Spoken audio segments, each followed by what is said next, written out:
আজকে আমাদের রাস্তায় নামার কারণ হচ্ছে আমার আপনার প্রত্যেকটা বাড়ির মেয়েকে সুরক্ষিত রাখার জন্য। আজকে কি মাগুর কি পেখানির যে আমার বোনটা, যে আমাদের কন্যাটা, যে কালো দিদিটা, শুধু নয় প্রত্যেকের বাড়ি মেয়ে আছে, সেই মেয়েগুলো নিরাপত্তা দেওয়া দরকার। তাদের কাছে সেফটি সিকিউরিটি পায়, তার জন্য আমাদের আজকে রাস্তায় নামতে হয়েছে। আর আমাদের যে বোনের সাথে যে অন্যায় হয়েছে, কোন রকম ভাবে ছলাকলা চলবে না, কোন রকম ভাবে ছলাকলা চলবে না। ফাস্ট্র্যাক কোর্টের মাধ্যমে দ্রুত বিচারের ব্যবস্থা করতে হবে। যদি রাজ্যের মুখ্যমন্ত্রী ব্যর্থ হয়, ও জায়গা ছেড়ে দিয়ে আমাদেরকে দায়িত্ব তুলে দিক, আমরা 1 মাসের মধ্যে বুঝিয়ে দেবো, 1 মাসের মধ্যে শাস্তির ব্যবস্থা করে দেব। কোনো মতেই মেনে নেওয়া যাবে না। একটার পর একটা যেভাবে অন্যায় হচ্ছে, কখনো বয়স্ক মহিলা, কখনো আপনার 30-35 বছরের, তো কখনো 10 বছরের বাচ্চা একে হাইনাদের হাত থেকে মুক্তি পাচ্ছে না। বন্ধুগণ, ভাবুন, আমাকে ভাবাচ্ছে। আস্তে আস্তে কথা বলছিলাম, কয়েকজন মায়ের সাথে দেখা হয়েছিল, আমাকে বলল যে একটা মা ছাড়া এর থেকে বেদনাদায়ক কেউ বলতে পারবে না। যেখানে আমাদের অনেক মায়েরা উপস্থিত হয়েছেন, অনেক মায়েরা উপরে আছেন, দূরে কাছে আছেন, সত্যি মা ছাড়া বলতে পারবে না আমার ওই মাটার কত দুঃখ হচ্ছে।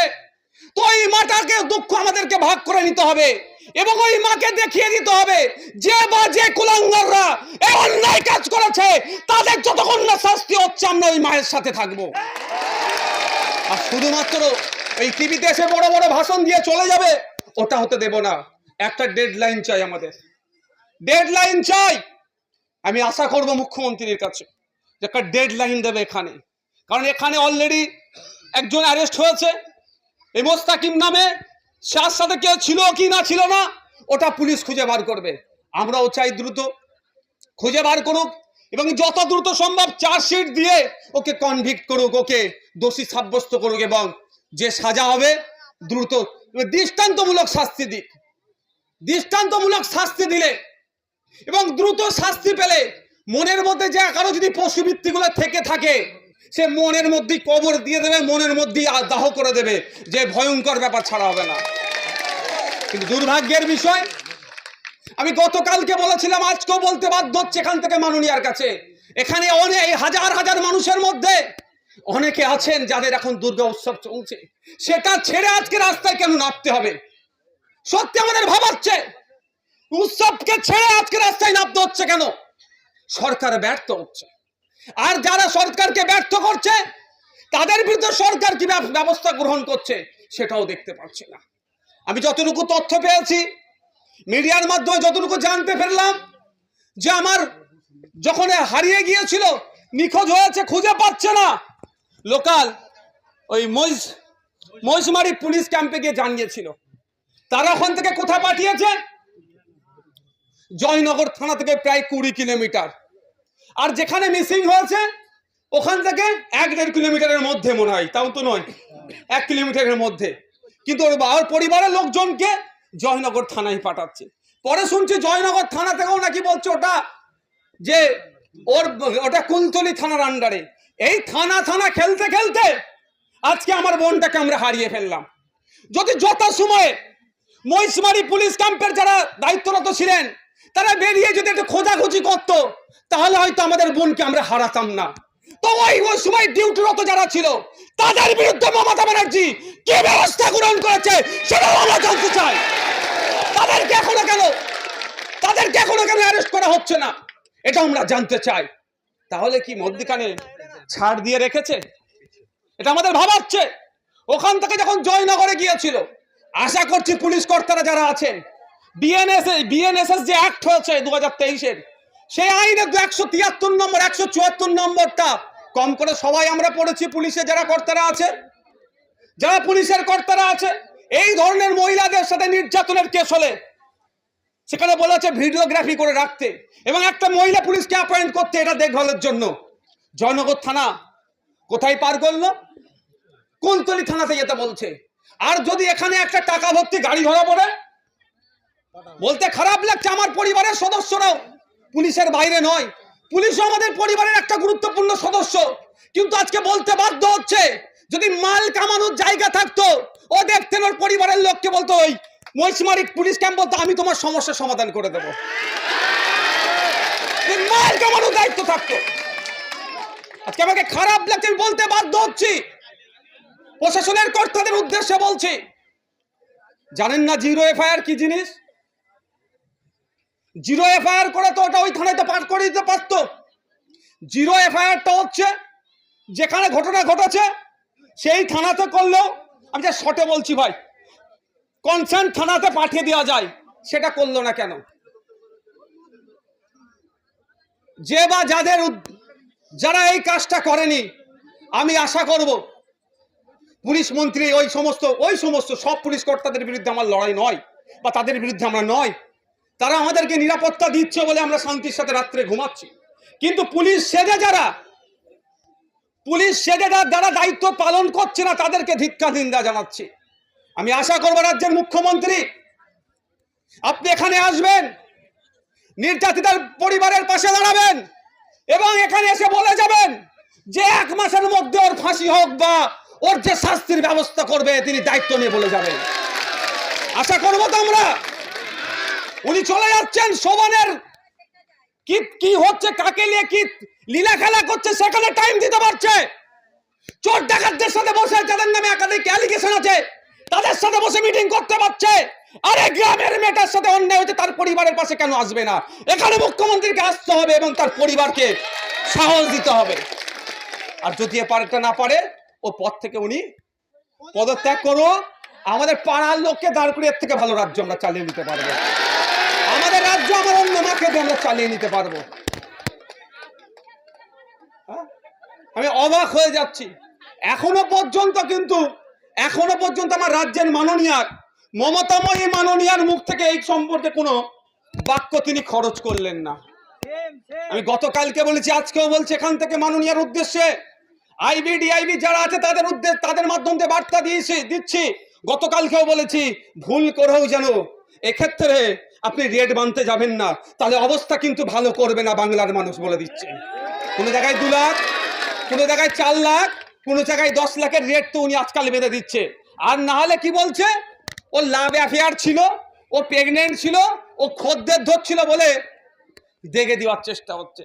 আচ্ছা বন্ধুগণ যারা উপস্থিত হয়েছে, আপনারা বলুন তো, এত বেড়ে যাচ্ছে কেন এই কাণ্ডগুলো? আপনাদের মনকে প্রশ্ন করে না যে এত একের পর এক কেন ঘটনা ঘটে যাচ্ছে? এই কদিন আগে কলকাতার যে ঘটনা ঘটেছে, যেভাবে সারা রাজ্য প্রতিবাদ হয়েছে, তারপরে এই ঘটনা ঘটছে কেন বলুন তো? এই ধর্ষকগুলো, এই খুনিগুলো, এই সমাজ বিরোধীগুলো কোন রকম ভাবে যেন একটা মেসেজ পাচ্ছে, রাজ্য সরকার আছে তো, আমি যাই অন্যায় করবো ও আড়াল করে নেবে উকিল লাগিয়ে। তার প্রমাণ আমার তিলোত্তমা দিদির জন্য।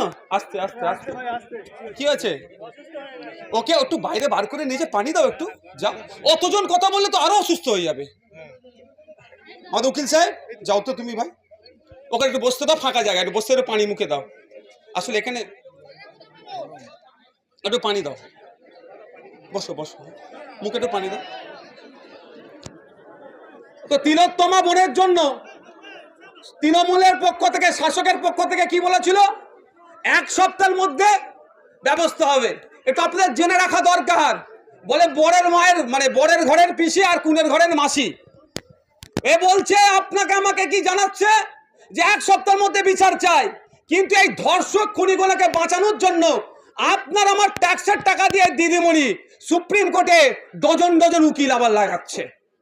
ধিক্কার নিন্দা জানাবেন না? ওটাও ধর্ষকদের কাছে, খুনিদের কাছে একটা হয়তো মেসেজ চলে যাচ্ছে, যাই অন্যায় করি না কেন, দিনের শেষে হয়তো যে সরকার আমাদেরকে বাঁচিয়ে নেবে, আড়াল করে দেবে। ফলে আজকে ঘটনা বেড়ে যাচ্ছে। 2020 সালে আপনাদের মাধ্যমে জানতে পারলাম, আজকে আমার যে বছর দশকের যে আমার নাবালিকা বোনের সাথে যারা অন্যায় করেছে বা যে অন্যায় হয়েছে, 2020 সালে ওর পিস্তুত দিদির সাথেও নাকি এই ধরনের তাকে ধর্ষণ করেছিল। এবং সে যখন লোকাল থানাতে গিয়েছিল, সে সময় কে পুলিশ কর্তা ছিল জানি না, সেই পুলিশ কর্তারা নাকি তাকে বলেছিল বা তার পরিবারকে বলেছিল টাকা পয়সা নিয়ে অ্যাডজাস্ট করে নিতে। ফলে সে বাধ্য হয়ে সুসাইড করেছে। আমরা এখানে উপস্থিত হয়েছি আগামী দিনে এই ধরনের ঘটনা ঘটতে না দেওয়ার জন্য। আমরা এখানে উপস্থিত হয়েছি আমার বোনের সাথে যারা এই পৈশাচিক কাজ করেছে, এই ধরনের কাণ্ড ঘটিয়েছে, সে আবার তাদের সর্বোচ্চ শাস্তি চায়। এই জন্য আমরা উপস্থিত হয়েছি। কোনো মতেই ছাড় দেওয়া যাবে না। মুখ দেখে কার দল করে কি করে কোনো ছাড় দেওয়া যাবে না। আমি এখানে এসে বলে যাচ্ছি এখানকার মাটি থেকে দাঁড়িয়ে, যদি আমরা দেখছি যে এটা সঠিকভাবে তদন্ত হচ্ছে না, মায়েদের উদ্দেশ্যে বলবো যারা এসেছেন, আগামী দিনে কলকাতা রাজপথে আমরা যে অবরুদ্ধ করব, তাতে যদি দুটো পুলিশের গুলি খেয়ে মরতেই মরবো। কারণ আমার বোনকে যারা ধর্ষণ করেছে, যারা যৌন নির্যাতন করেছে, তারা বাইরে থাকবে, তারা ছাড় পেয়ে যাবে, এটা মানবো না আমরা। রাজি আছেন? রাজি আছেন? আমরা গিয়ে কলকাতা রাজপথে বসবো। যে আমার কিসের জন্য?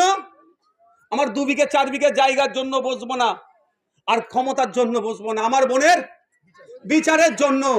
আমার বোনের সাথে যারা অন্যায় করেছে, ইনসাফ নাই দেওয়ার জন্য আমরা কি করব? রাস্তায় বসবো। আমি একটা জিনিস ভেবে পাই না, আপনার গত বছরে এই যে মিসিং কেসটা না, এখানে পুলিশ কর্তারা থাকলে পরে জিজ্ঞাসা করবেন, তারা সহজে নিতে চায় না কেন, আমি বুঝে পাই না কোনো। গত বছরে কলকাতার এক ছেলে, মালদার এক ছেলে কলকাতা এসেছিল নিটের কোচিং নিতে। নিটের কোচিং এ পাস করবে, এমবিবিএস ডক্টর হবে, সেই লক্ষ্যে এসেছিল। একটু বড় লোক বাড়ি, হাত ছেলে ছিল, হাতে আইফোন টাইফোন ছিল, টাকা পয়সা ছিল। ওরই বগুড়া যেখানে খাওয়া দাওয়া করতো, ওই মেসের কজন তাকে অপহরণ করে ফোন করেছে ছেলের বাবাকে যে এত টাকা দিতে হবে, তাহলে আমি তোমার ছেলেকে ছাড়বো। লোকাল থানাতে এখানে এসে যোগাযোগ করে জানানোর পরেও মিসিং নেয়নি, ডায়েরি পর্যন্ত নেয়নি। কিছুক্ষণ যাওয়ার পরে, বেশ কয়েক ঘন্টা কেটে যাওয়ার পরে, খোঁজাখুঁজির পরে কি হলো, ঠিক একইভাবে লাশ উদ্ধার হলো। কেন পুলিশের এত অনীহা? পুলিশের মধ্যে আইনের মতো সংস্কার আনা দরকার পুলিশ কোডে।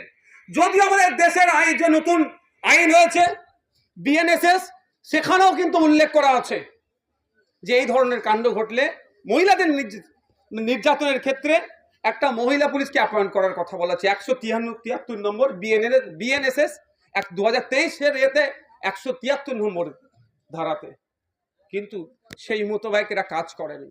তাই বন্ধুগণ যারা উপস্থিত হয়েছি, আমরা যারা এসেছেন, আমি প্রত্যেককে সংগ্রামী অভিনন্দন জানাচ্ছি যে আপনারা আজকে উপস্থিত হয়ে প্রমাণ করিয়ে দিচ্ছেন যে ওই কন্যাশ্রী, রূপশ্রী, লক্ষ্মীর ভান্ডার দিয়ে কারো সিট ডাড়াকে কিনে নিতে পারবে না।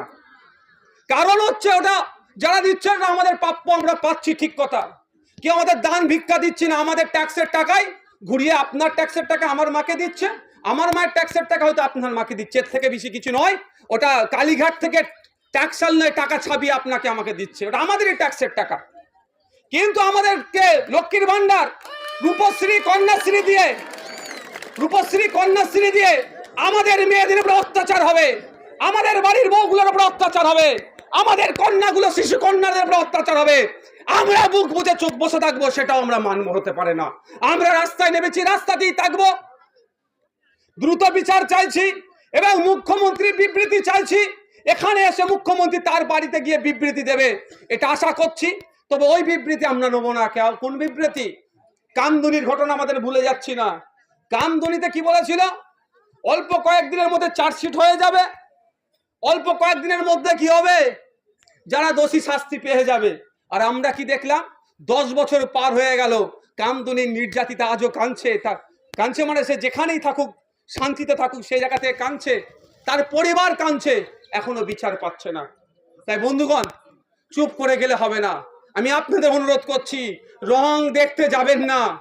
অনেক রঙের খেলা খেলেছে, জাত বর্ণ দেখতে যাবেন না। কারণ যারা এই ধরনের কুকর্ম করে বেড়ায়, যারা শয়তান টাইপের হয়, যারা অমানুষ টাইপের হয়, যারা সমাজ বিরোধী হয়, জাত ধর্ম তারা দেখে না, আপনার আমার মেয়ের প্রতি তারা লক্ষ্য লোভ রাখে। তাই আমি আপনাদের বলবো, অনুরোধ করছি, জাত ধর্ম বর্ণ দেখতে যাবেন না। আপনার আমার বাড়ি মেয়ে আছে, আপনার আমার বাড়ি মহিলা সদস্য আছে, তাদের নিরাপত্তার কথা ভেবে, তাদের মুখের দিকে চেয়ে আজকে কিপাখালীর ওই পরিবারের পাশে দাঁড়ান। ওই পরিবারকে যদি বিচার দিতে পারেন, আপনারও পরিবার সুরক্ষিত থাকবে। আর ওই পরিবার যদি না বিচার পায়, জানবেন আগামী টার্গেট আপনার বাড়ির হতে পারে। আজকে এখানে আসছো, এখানে যে মাইকের ব্যবস্থা ছিল তাকে ভয় দেখিয়ে পাঠিয়ে দিয়েছে, বলেছে নাকি ভাঙচুর হবে। কেউ তো বলেছে, যে বলেছে আমি তার উদ্দেশ্য শুধু বা তাদের উদ্দেশ্যে বলছি, বাড়ি যাবেন, গিয়ে আপনার বাড়ির মহিলা সদস্যগুলোর মুখের দিকে একবার তাকাবেন আর আমার নির্যাতিতা মনের কথা একটু ভাববে। এতটুকুই আপনাদের বলবো। যারা আজকে ভয় দেখিয়ে একটা মাইক গাড়িকে পাঠিয়ে দিয়েছে নাকি ভাঙচুর হবে, এনাবে তান হবে, অনেক ভয় দেখিয়েছে। তো কথা হচ্ছে, গণতন্ত্রকে যদি কেউ ভাঙতে আসে, আমাদেরকেও তো গণতান্ত্রিক প্রক্রিয়ায় জবাব দিতে হবে ভাই। হ্যাঁ, গণতন্ত্রকে কেউ যদি ধূলিসাৎ করতে আসে, গণতান্ত্রিক প্রক্রিয়াতেই তাকে ধূলিসাৎ করতে হবে। তো এই যারা এই ধরনের অন্যায়কে প্রশ্রয় দিচ্ছে তাদের বলবো, পাপ বাপকেও ছাড়ে না। কিন্তু আপনারা পাপকে প্রশ্রয় দিচ্ছেন, এই পাপ কিন্তু আগামী দিন আপনার ঘরেও হতে পারে। আমরা চাই না আপনার ঘরের সাথে হোক, আপনার সাথেও অন্যায় হোক। আসুন, রাস্তায় আসুন, গণতান্ত্রিক প্রক্রিয়াতে যারা অন্যায় করেছে তাদের বিরুদ্ধে সোচ্চার হন। আপনার রাজনৈতিক পরিচয় থাকতে পারে, যার বিভিন্ন রাজনৈতিক পরিচয় থাকতে পারে, সব পরিচয়ের ঊর্ধ্বে এখন আমরা মানুষ হয়ে, আমাদের পরিবার আছে, তাই একজন মানুষে একজন নির্যাতিতার পাশে দাঁড়াতে হবে। আমি শেষ করার আগে একটা কথা বলবো, মাইকের আওয়াজ যাচ্ছে আইবিডিআইবির মাধ্যমে, যে এই ঘটনাকে কেন্দ্র করে কয়েকটা মানুষ রাগের ক্ষোভের বহিঃপ্রকাশ করতে গিয়ে কিছু ঘটনা ঘটেছে। সেই ঘটনাকে সামনে রেখে যদি কোনো মানুষের প্রতি প্রশাসনিক কোনো অ্যাকশন নাই, কিন্তু এর পরিণতি যে কি ভয়ঙ্কর হবে সে তো আসবো। এর পরিণতি যে কি ভয়ঙ্কর হবে প্রশাসন কিন্তু সামলাতে পারবে না। এটা বলে যাচ্ছে আমি প্রশাসনের উদ্দেশ্যে, ওইটাই তো বলে যাচ্ছে। এটাই কারণ এতদিন মানুষ মুখ বুজে সহ্য করেছে, অন্যায় হয়েছে। এই অন্যায়টা হতো না যদি এই আপনার মহিষমারি বাজারের যে পুলিশ পোস্ট যে ছিল, তারা যদি যথাসময়ে ব্যবস্থা নিত, তাহলে আজকে আমাদের এখানে আসতে হতো না, আমাদের বোনটাকে হয়তো আমরা হারাতাম না। তাহলে প্রশাসনের ব্যর্থতার জন্য আজকে আমার বোনকে আমরা হারিয়েছি। তা আমরা এখান থেকে আওয়াজ শুনছি প্রশাসনের উদ্দেশ্যে, যে প্রশাসনের কর্তাদের জন্য আজকে আমাদের বোনকে হারিয়েছি, তাদের বিরুদ্ধে ব্যবস্থা গ্রহণ করুন, এবং যে নরখাদক যারা আছেন তাদের বিরুদ্ধে আপনারা ব্যবস্থা নিন। সমগ্র প্রশাসনের বিরুদ্ধে আমাদের ক্ষোভ নাই, রাগ নাই, অভিমানও নাই। যারা এসছেন সকলকে সংগ্রামী অভিনন্দন জানিয়ে আজকে আমার বক্তব্য এখানে সমাপ্ত করছি। আমাদের এই লড়াই চলতে থাকবে যতক্ষণ না পর্যন্ত